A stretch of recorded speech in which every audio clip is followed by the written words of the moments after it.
सुबह उठने में जोर आता है, पढ़ते टाइम नींद आती है। इतनी ठंड में मुझसे उड़कर नहीं पढ़ा जाता यार। कल से पक्का सुबह जल्दी उठ जाऊंगा। कभी पूछा है अपनी माँ से कि वो सुबह बिना किसी के जगाए 4 बजे क्यों और कैसे उठ जाती है? कभी पूछा है अपने पापा को नाइट शिफ्ट से आने के बाद कि पापा कहीं रात को ठंड तो नहीं लगी आपको? कभी पूछा है अपनी माँ से कि कितनी बार रसोई की जल्दीबाजी में उनकी उंगलियां जली है ये सोचकर कि कहीं खाना लेट हो गया तो बस स्टैंड पर अगली बस का वेट करना पड़ेगा। थोड़ा सा सो लूं शायद एग्जाम की टेंशन कम हो जाए।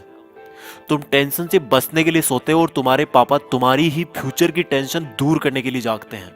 तुम किताब सामने रखकर ख्वाबों की दुनिया में खोए रहते हो। तुम्हारी मम्मी तुम्हें सामने बैठा देखकर अगली साल की स्कूल डिसाइड करने की टेंशन में रहती है। तुम्हारे दिमाग में वीकेंड पर दोस्तों के साथ घूमने की प्लानिंग चल रही होती है। वहीं तुम्हारे पापा के दिमाग में अगले मंथ की फीस की टेंशन चल रही होती है। अगली बार जब तुम्हारे पापा अपने जेब से तुम्हारी ट्यूशन फीस निकाल कर देना, तब पूछना कि उनके जेब में उनके खर्चे के लिए तो पैसे बच रहे हैं ना। किताब सामने होती है लेकिन तुम फ्यूचर और पास्ट की दुनिया में ही खोए रहते हो, क्योंकि तुम सिर्फ इसलिए पढ़ रहे हो क्योंकि तुम्हें हर कोई पढ़ने के लिए बोलता है, और बार बार पढ़ने के लिए सुनकर तुम बस पढ़ते जाते हो बिना ये सोचे कि तुम्हें आखिर पढ़ना क्यों है।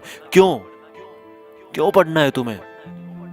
कभी सोचा ही नहीं है तुमने इस बात का जवाब छोड़ो, क्वेश्चन भी नहीं आया होगा आपके दिमाग में। क्यों भाई, किससे बचने की कोशिश कर रहे हो और क्या सोच रहे हो? मम्मी पापा को धोखा दे रहे हो या दोस्तों को या टीचर्स को? भाई तुम ना बहुत ज्यादा भोले हो। तुम्हें अभी तक ये भी नहीं पता कि तुम किसी और को नहीं बल्कि खुद अपने आप को धोखा दे रहे हो।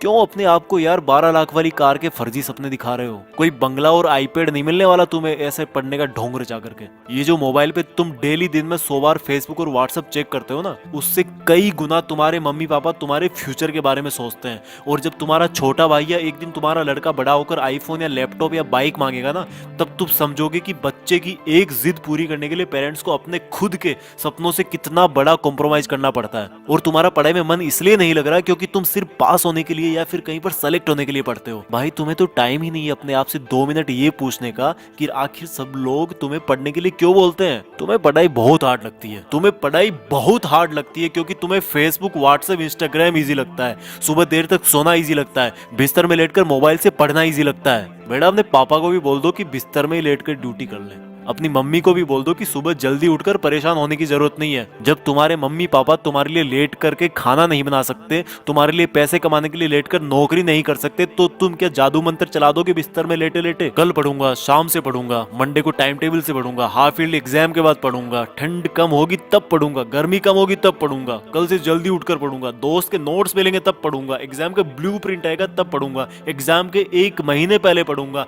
एग्जाम के 1 हफ्ते पहले इंपॉर्टेंट क्वेश्चंस पढ़ूंगा। पास होने से मुझे कोई रोक ही नहीं सकता।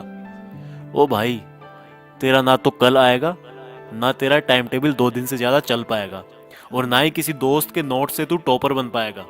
हाँ, सही सुना तूने, मैंने बोला टॉपर। एक बार और सुन ले, टॉपर।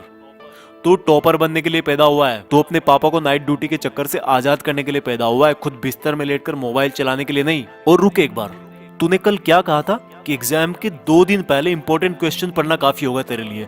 अपने पापा को भी बोल दे कि वो भी तुम्हारी फीस चुकाने की लास्ट डेट से 2 दिन पहले ही काम पर जाएं। जब वो पूरा महीना काम करते हैं तुम्हारी फीस चुकाने के लिए, तो तुम सोच भी कैसे सकते हो कि मैं अभी सो लेता हूँ और 2 दिन पहले सिर्फ इंपॉर्टेंट क्वेश्चन पढ़कर पास हो जाऊंगा? बहुत हो गया यार, प्लीज अब तो खुद को धोखा देना बंद कर दे। अब तो कोई वजह खोज ले कि तुझे पढ़ना क्यों है। ध्यान रख बेटा, दुनिया को तब ही अंडर रख पाएगा जब खुद को अंडर रखेगा। इस दिमाग को बोल दे कि भाई धोखा देना बंद कर तू, और सुन ले अपनी दिल की आवाज को कि तेरे लिए जिंदगी के क्या मायने हैं और उसके लिए पढ़ाई क्यों जरूरी है। किसी ने तेरा दिल तोड़ा है, किसको तुझे कुछ बन के दिखाना है? बेटा भले ही नौकरी ना लगे और भले ही तुम नौकरी ना करना चाहो, लेकिन ये जो किताबों में जो ये नॉलेज भरा ना, जो अक्सर देख रहे हो तुम, ये तुम्हें जिंदगी में किसी ना किसी मोड़ पर किसी प्रॉब्लम से जरूर निकालेगा। इसलिए जितने भी बड़े लोग हुए ना, उन्होंने इस बात को पहचाना और पढ़ना कभी नहीं छोड़ा है। कल से तू सुबह जल्दी उठकर पढ़ेगा और रोज अपने पेरेंट्स, भाई बहन या रूममेट्स को सरप्राइज देगा। और ये काम तुझे अगले 30 दिन तक रोज करना है। फिर देखना अगर 31वें दिन तू उठकर अपने आप नहीं पढ़ने लगेगा तो तू दोस्तों के साथ फेसबुक व्हाट्सएप पर टाइम वेस्ट नहीं करेगा। जितना टाइम तू फेसबुक व्हाट्सएप पर बिताता है ना, उतना अपने मम्मी पापा के सपने जानने में लगा, जिससे तू किताबों को कभी बोरिंग नहीं समझेगा। और जिस कार को वो अभी तक छू भी ना पाए हो ना, उसमें बैठा उनको, उसमें घुमा, जिस अपार्टमेंट के गार्ड ने उनको सामने खड़ा भी ना होने दिया, उसी अपार्टमेंट को खरीद कर और तोड़कर तुम वहां पर अपना 2 मंजिल का बंगला खड़ा करके पेरेंट्स को गिफ्ट कर। जिस स्कूल जिस जगह को तुम्हारे पेरेंट्स बड़ा समझते हैं ना, वहीं पर तुम अपने ज्ञान का दबदबा बनाओगे और अपने पेरेंट्स को प्राउड फील करवाओगे। यार अब तो कुछ बड़ा कर ले, खुद का नाम कर ले, पढ़ने का मकसद ढूंढ ले और मम्मी पापा के और खुद के कुछ अधूरे सपनों और कुछ बहुत बड़े सपनों को अचीव कर ले। सोचने और करने से ही होगा, उठकर पढ़ने से होगा। आज कितना ही छोटा क्यों ना हो तू, पर कल तो नाम तेरा ही होगा। जय हिंद। इस वीडियो को हर हिंदुस्तानी स्टूडेंट तक पहुंचाएं और अगर आपको ये वीडियो अच्छा लगा तो YouTube के टॉपर्स विलेज चैनल को सब्सक्राइब करें।